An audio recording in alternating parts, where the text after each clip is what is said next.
하게 되면 이제 솔로몬이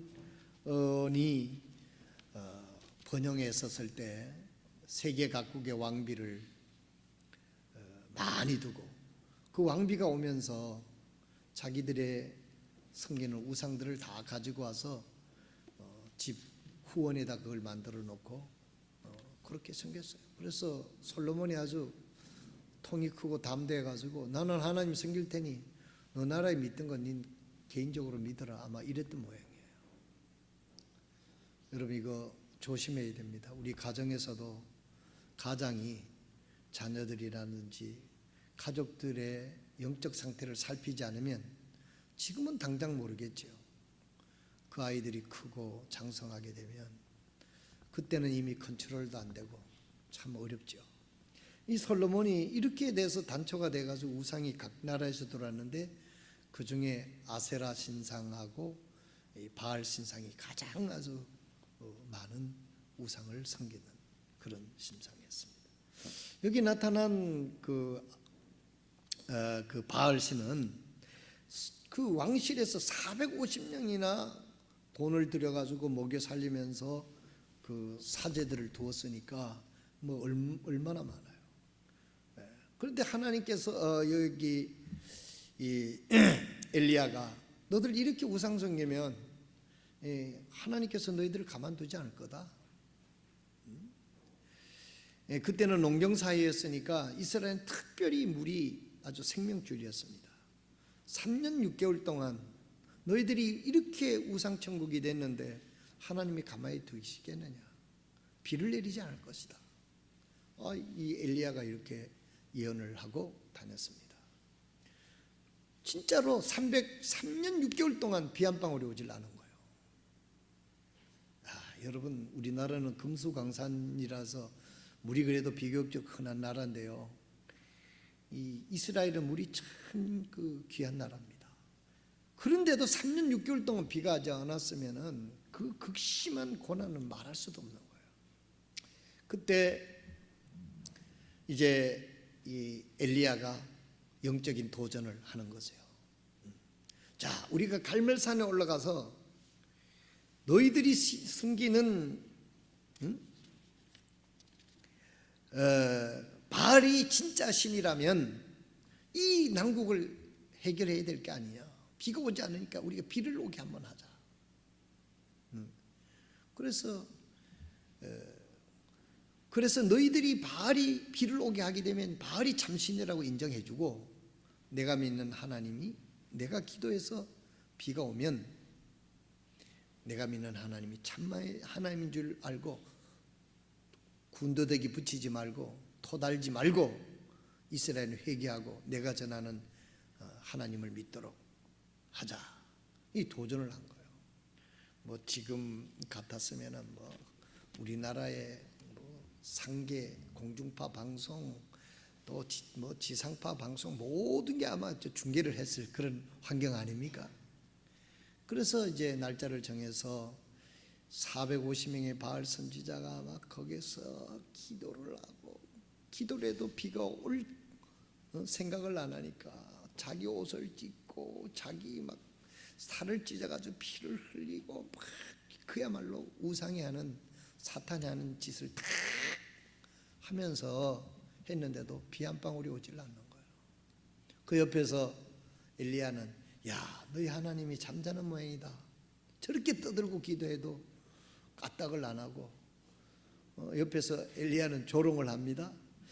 너희 하나님이 아마 시장을 갖는 모양이다. 그러니 너희들이 이렇게 발광을 하고 부르짖어도 나타나지를 않지. 그리고 이 엘리야의 차례가 딱 왔을 때는 야, 물 가져와라. 그래서 물을 퍼다가 없는 물을 갖다가 그 제단에다 붓고 얼마나 붓든지 그 제단 가에 또랑에 물이 흘러갈 정도로 물을 붓어요. 그래 뭐 약간 불이 와서 바싹 마른데 불 붙기가 쉽잖아요. 불에 대해서 잘 모르는 모양인데 여러분 봄에 불 많이 납니다. 잔디가 바싹 말랐는데 거기서 불똥 한번 튕겨보면 지난번 얘기했죠. 잔디에 불 나면 끄도 못한다고. 우통 벗어서 딱 때리면 불똥이 튀어서 저쪽으로 가면 거기에 불이 또 붙는 거예요. 바짝 마르기 때문에 건조주의보를 내리잖아요. 그러니까 엘리야가 그럼 내 차례일 때는 너희들 물을 퍼다 물을 부으라 그랬어요. 확실하게 하려고.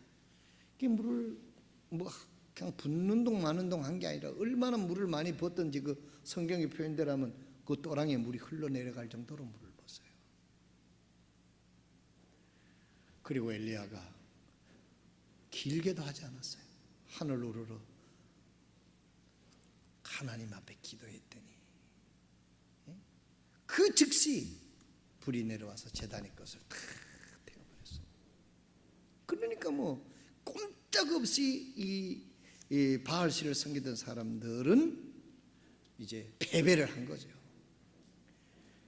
큰 승리를 거둔 엘리야가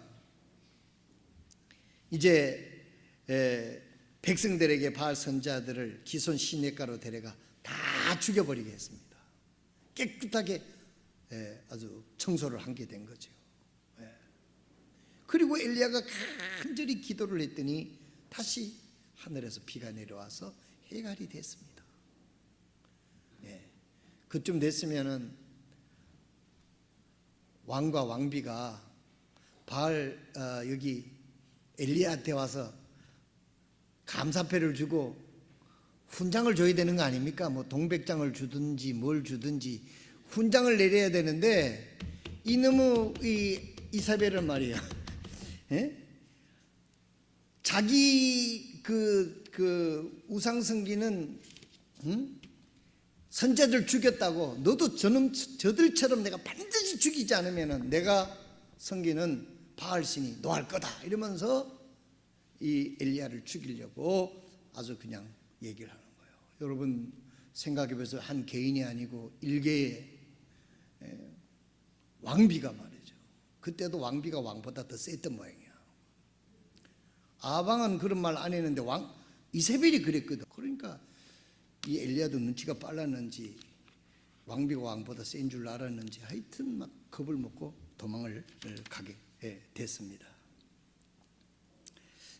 문제는 이 사건이 이런 사건 다음에 오늘 얘기하고자 하는 거 이거 여러분들이 잘 아는 사건 속에 그러나 이 큰 승리를 거둔 엘리야에게 찾아온 것은 무엇이었는가? 우리가 보통 생각하면 내가 하나님을 위해서 위대한 일을 했고 하나님을 위해서 큰 헌신을 했으면은 그 다음에 하나님 앞에 우리가 익스펙팅 하는 게 있잖아요. 좀 기대하는 게 있잖아요. 좀 축복해 주지 않겠나?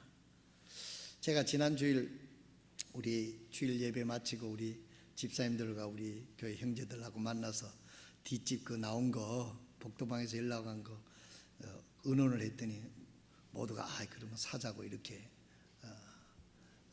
이야기를 하고 이제 화요일 날 더 묵상을 하고 이제 월요일 날 화요일 날 내가 대답을 해준다 그랬으니까 화요일까지 기다려 가지고 이제 연락을 했더니 어떻게 됐을 것 같아요? 잔뜩 기대를 하고 기분이 굉장히 좋더라고. 그래서 내가 생각하기를 일본에다가 우리 교회도 지금 재정적으로 넉넉치 않은데 부활절 헌금을 다 일본 선교를 위해서 이렇게 드렸으니 하나님께서 뒷집을 주시는구나 이렇게 생각하고 기분이 굉장히 좋았습니다. 솔직하게. 그리고 한편으로는 또 이거 부족한 돈을 어떻게 구하지 뭐 이런 생각 좀 화요일 월화가 상당히 아주 참 그랬습니다. 그래서 저녁에 전화를 딱 해보니까 전화가 하나 이 복도방에서 보통 같으면 전화가 와야 되잖아요. 목사님 어떻게 됐습니까? 내가 교회 우리 중직들한테 의논해보고 답을 해준다고. 일단 모든 걸 그렇게 덕벅덕벅 결정하는 게 아니거든. 천천히 이렇게. 여러분도 그런 걸 배워야 돼요. 덕벅덕벅 결정하면 바로 사기당하는 거야. 그걸 조심해야 돼. 방문판배 옛날에 잘 넘어가는 아주 부인들 보게 되면 덕벅덕벅 내지를 놓고 집에 와서 남편한테 얘기했다가 그 이튿날 물린이라고 얼마나 애를 먹습니까? 근데 화요일 돼도 복덕방에서 연락이 안 와요. 그래서 내가 전화를 했어. 114에 물어가지고 우리 전사한테 물어가지고 하니까 또 인터넷 찾으니까 금방 한라부동산을 찾아가지고 전화를 했더니 목사님 죄송합니다. 뭐가 죄송해요?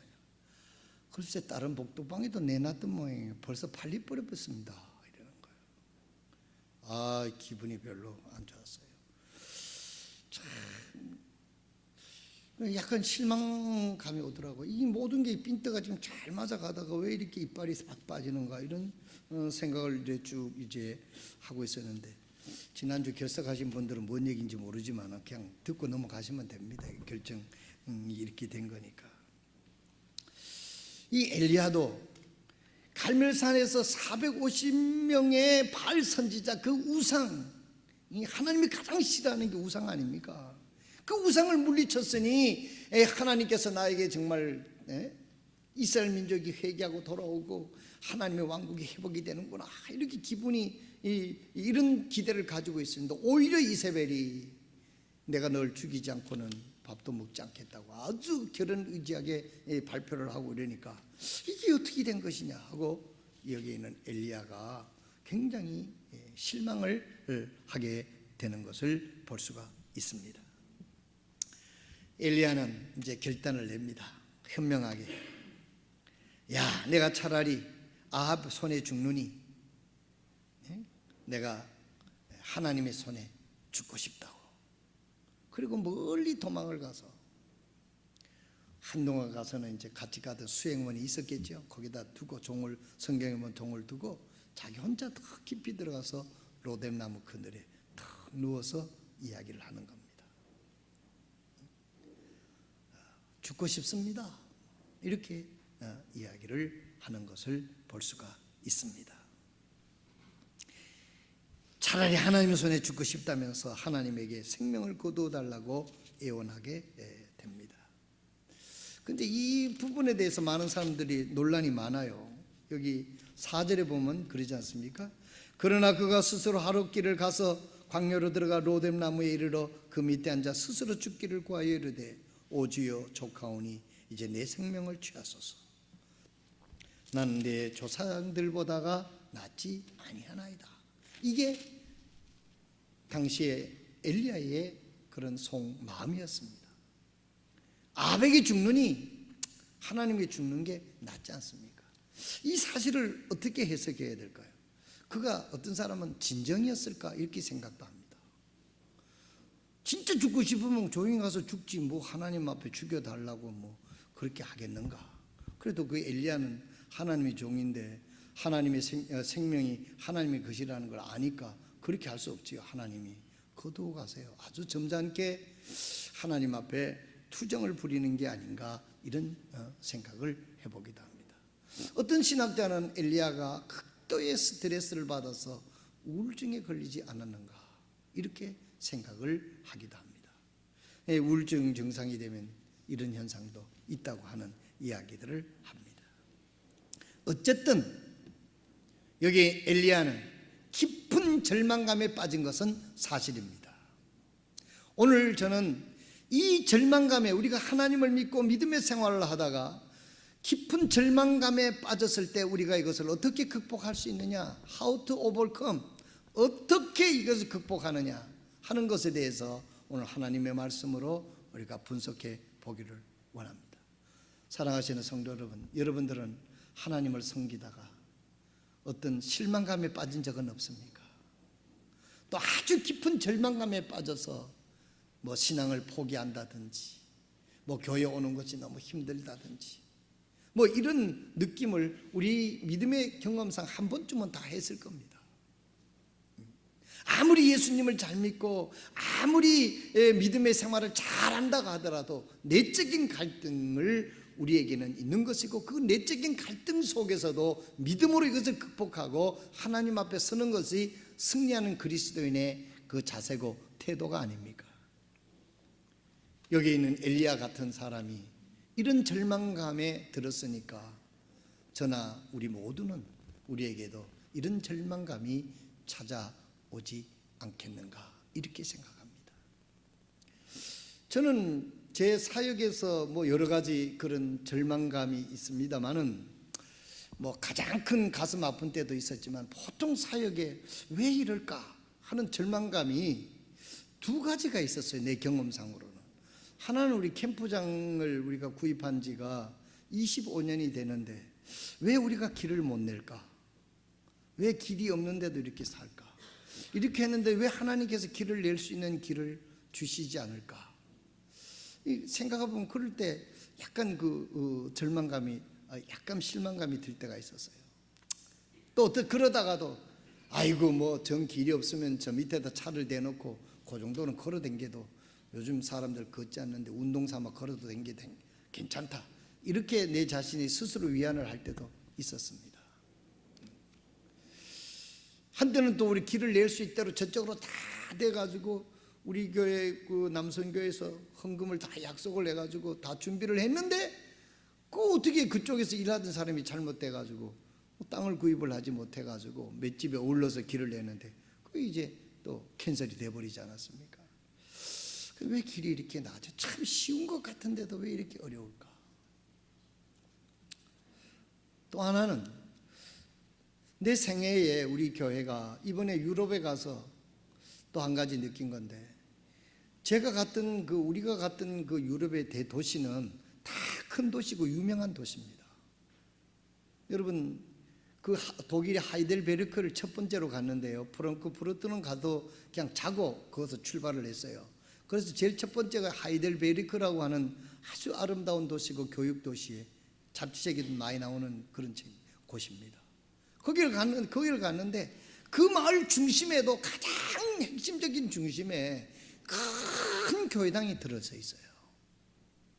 가는 도시들마다 가장 중요한 요지에 교회당들이 다 있더라는 거죠. 그래서 저는 생각했습니다. 그 중에는 지금 변질돼 가지고 천주교가 다 돼 있지만은 그래도 시작할 때는 정말 바르게 시작했고, 그것이 그들의 정신적 지주가 돼서 그 도시를 저렇게 발전시켜서 오늘 관광으로 먹고 살도록 할 정도로 발전시키지 않았는가, 그런 생각을 했어요. 밀라노에 가니까 피사의 탑이라고 있잖아요. 탑 하나 삐딱한 거, 그게 교회 종탑이에요. 가이드가 얘기를 하더라고. 우리한테 질문을 하더라고. 왜 피사의 종탑이 삐딱해졌습니까? 뭐 특별한 이유가 있는 줄 알고 한참 정적이 흘렀는데 가이드는 대수롭지 않게 부실공사였습니다, 이렇게 이런 얘기를 하더라고요. 진짜로 부실공사였답니다. 그래가지고 지금 어떤 노력을 하느냐 하면 이쪽에 부실공사를 해가지고 넘어가니까 이쪽에 무게를 이쪽으로 하라고 이쪽을 지금 파내가지고 더 이상 넘어가지 않고 유지하도록 그런 공사를 엄청나게 지금 하고 있다고 합니다. 부실공사는 그때도 있었어요. 인간이 존재하는 데는 다 부실. 그 밀라노에 가는 그곳에도 피란체에 가니까 어떤 교회가 있습니까? 피란체에 가니까 두오모라고 마켈란제로가 그 설계를 해서 그렸다는 두오모 성당이라는 그 언덕에 그 마을을 보고 올라오는데 그 휴게소에서 그 마을을 내려다 보니까 그 도시 전체의 제일 큰 고층 건물이 두오모 성당이더라고요. 그래서 이 도시가 이렇게 발전을 했던 그 도시에 유명한 사람들이 마켈란제로 다 기억은 못한 훌륭한 사람들, 역사에 기록된 훌륭한 사람들이 그 도시 출신들이 많더라고요. 저게 교회가 있으니까. 지금은 천주교로 됐지만 옛날에는 천주교가 아니었겠죠. 저렇게 이 도시가 발전이 됐구나. 그 밀라노 시내에 들어가니까 500년 된 교회가 아직도 교회당을 수리를 하고 있어요.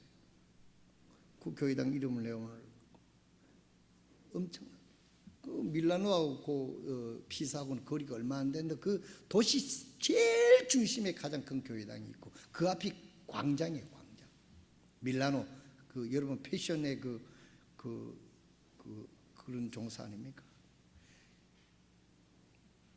또 어디에 가는? 로마에 가니까 로마 중심에 여러분 성 베드로 성당, 세계에서 제일 큰 교회당이 거기 있는 그 성당이 있는 거예요. 교회당은 아니죠.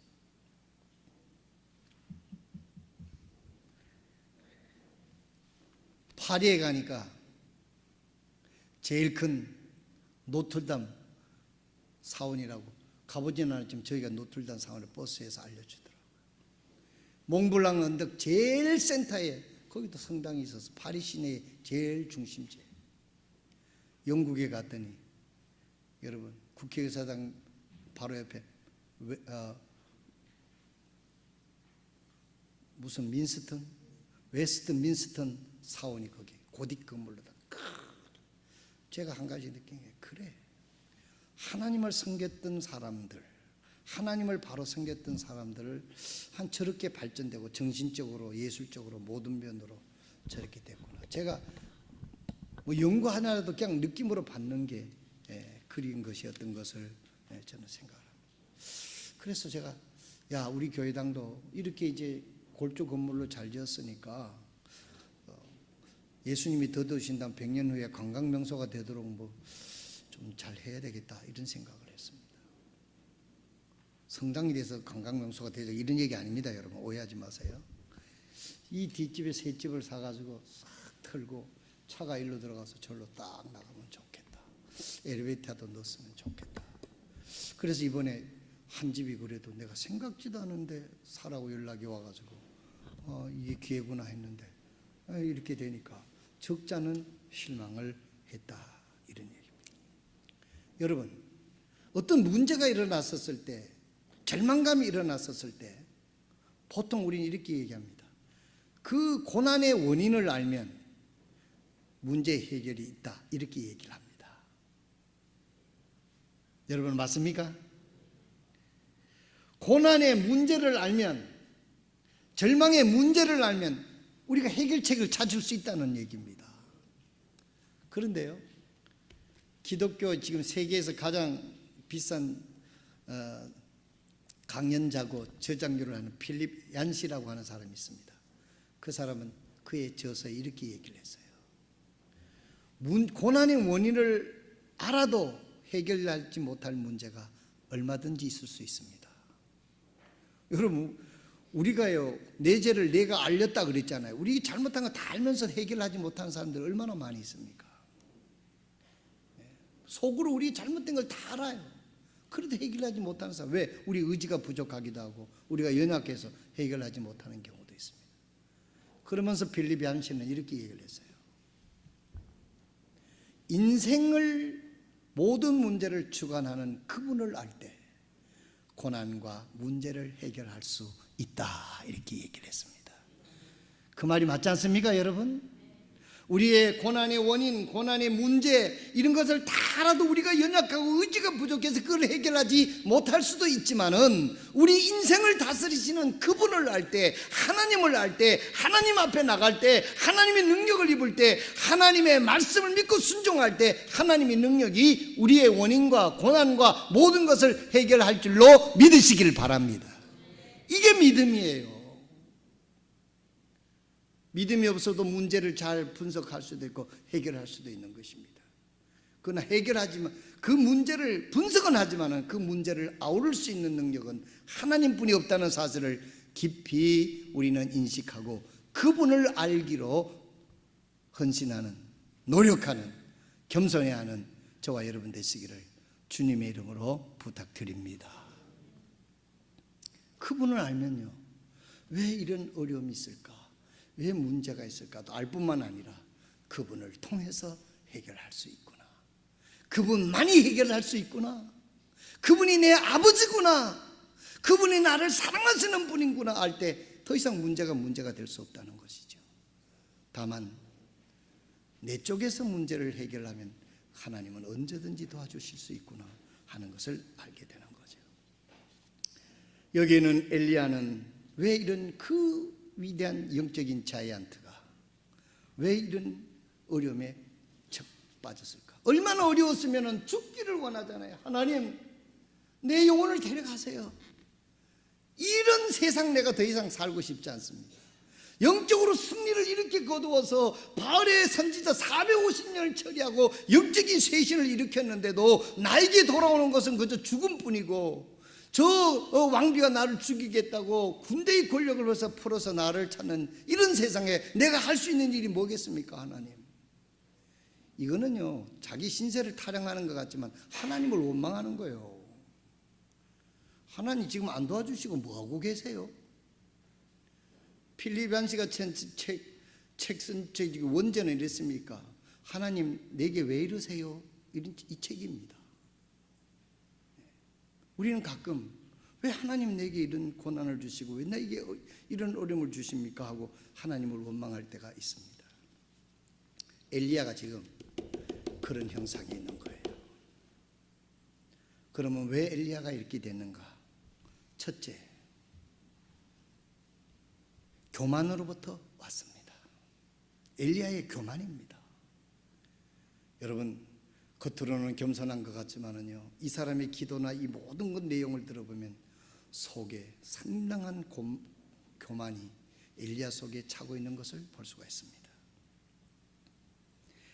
가뭄 사건과 갈멜산에서 자기가 3년 6개월 비가 오지 않으리라니까 3년 6개월 동안 비가 오지 않았어요. 이 엘리야는요, 자기도 모르는 사이에 자기가 그렇게 능력이 있고 비를 안 오게 한 줄로 알고 있어요. 여러분, 엘리야가 그렇게 했습니까? 누가 그렇게 했습니까? 이건 3살만 아이도 알 수 있는 게 하나님이 그렇게 하셨잖아요. 갈멜산에서 그 바알의 선지자가 그렇게 애를 쓰고 자기 몸을 상처를 내가면서 그렇게 부르짖어도 불이 내려오지 않았는데 엘리야는 단 한마디의 기도를 하니 하늘에서 불이 내려와서 그 바알의 선자를 다 정리하고 또 기도했더니 비가 내려오는 이런 역사가 있었는데, 이 엘리야를 교만하게 한 것은요, 마치 그것이 지가 한 줄로 생각을 한 거예요. 내가 이런 사람인데 왜 하나님 나를 이렇게 대우하세요? 지금 엘리야의 심리적 파고 들어가면 그런 거예요. 그런데 여러분, 엘리야가 한 게 아니었어요. 모두가 하나님이 한 거예요. 하나님이 하시는 일에 자기가 쓰임 받은 것을 감사해야지, 마치 자기가 주도권을 가지고 자기가 주도한 것처럼 자기가 영광을 받으려고 하는 그 마음이 바로 교만한 마음인 겁니다.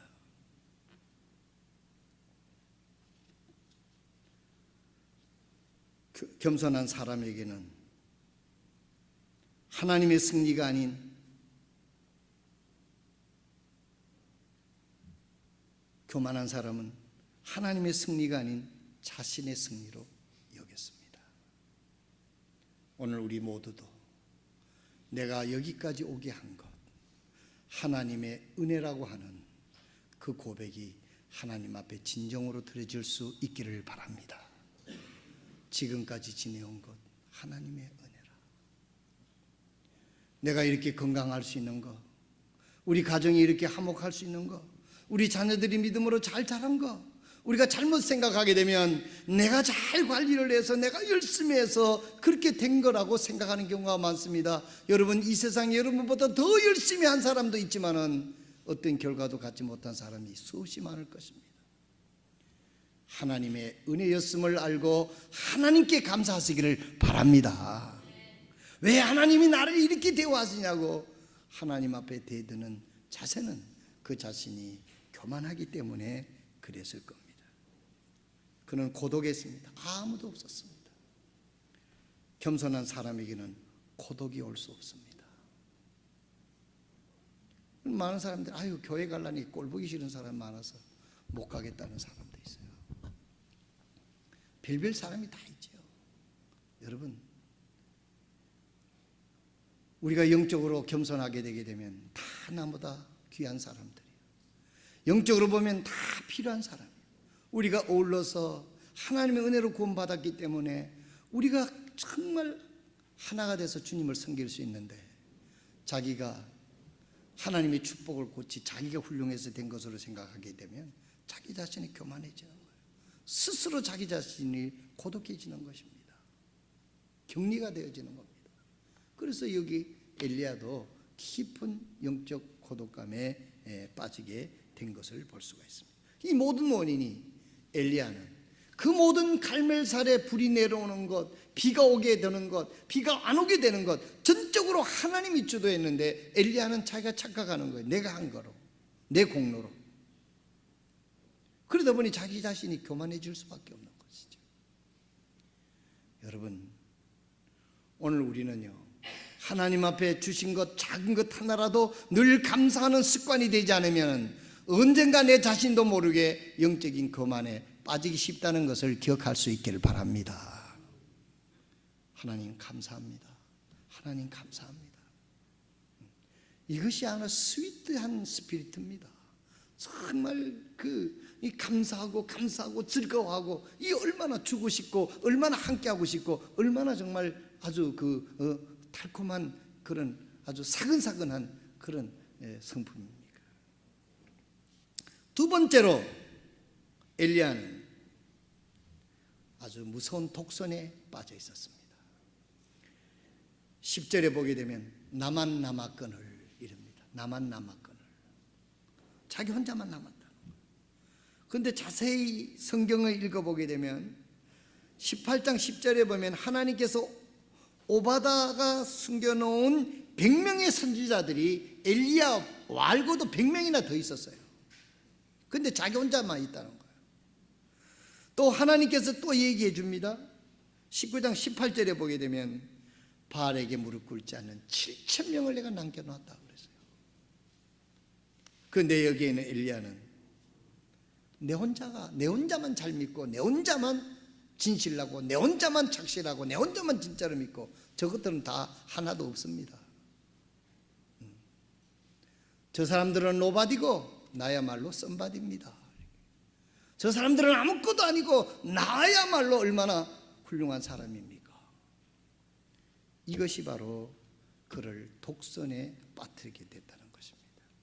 오늘 우리가 엘리야에서부터 배울 수 있는 게, 자기도 모르는 사이에 영적인 교만에 빠지고, 영적인 교만이 다져져서 그는 내 혼자만, 자기만이 최고다고 하는 독선에 빠져 있었던 것을 볼 수가 있습니다. 마지막으로 세 번째, 엘리야는 믿음의 초점을 잃어버렸습니다. 끝까지 주님을 바라봐야 되는데, 그 다음 이제 역사를 바라보는 거예요. 야, 불이 내려와서 하거든요. 사람들이 환호하지 않습니까? 또 기도했더니 비가 팍 내려오잖아요. 그 비를 주시고 불을 주시는 주님을 바라봐야 되는데, 어떤 사건만 바라보는 그런 믿음이 됐다는 것입니다. 여러분들에게 어떤 축복이 온다 하더라도, 어떤 고난이 온다 하더라도, 오늘 우리들의 영적인 태도는 그것을 넘어서 주님을 바라볼 수 있는 믿음이 돼야 될 줄로 믿습니다. 엘리야도 이랬는데 저와 다른 분들은 모두가 얼마나 더 조심해야 할 것입니까? 사랑하시는 성도 여러분, 우리가 영적인 깊은 실망에 빠졌을 때 우리는 주님을 바라봐야 되는 것입니다. 주님을 바라보면, 내가 주님을 바라보지 않았고 사건을 바라봤구나, 문제만 바라봤구나, 그 놀라운 축복만 바라봤구나, 그 축복 너머에 주님이 계시는 것을 바라보지 못할 때가 있다는 것입니다. 내 혼자만 잘 믿는 것처럼 영적인 아집에 빠지고 독선에 빠져서 다른 사람들을 무시하고 자기 자신만을 존중하는 그런 태도에 빠지기 쉽다는 것입니다. 나아가서는 하나님의 능력이 있고 자기가 한 것처럼 하나님의 능력을 자기 것으로 착각하는 잘못을 저지를 수가 있습니다. 오늘 아침 여러분들의 심령은 어떻습니까? 혹시 여러분들이 깊은 실망감에 빠졌다든지 절망감에 빠졌다고 하면 오늘 이 말씀이 여러분들의 생애에 도움이 될 수 있기를 바랍니다. 주님을 바라볼 수 있기를 바랍니다. 하나님께서 이 엘리야 이후에 이 사건을 통해서 엘리야는 고기를 갖다 먹이시고 하나님께서 40일을 맨발로 달려가서 그곳에서 호렙이라고 하는 산에 가서 하나님이 그에게 음성을 들려줍니다. 그래서 위대한 역사를 이루게 되는 것을 보게 됩니다. 오늘 아침 우리 모두가 주님을 바라보고 그 주님으로 인하여 감사하고 주님으로 인하여 희망을 갖는 저와 여러분이 되시기를 주님의 이름으로 축원합니다. 기도하겠습니다. 모든 분들이 조용히 머리를 숙이고 눈을 좀 감고 오늘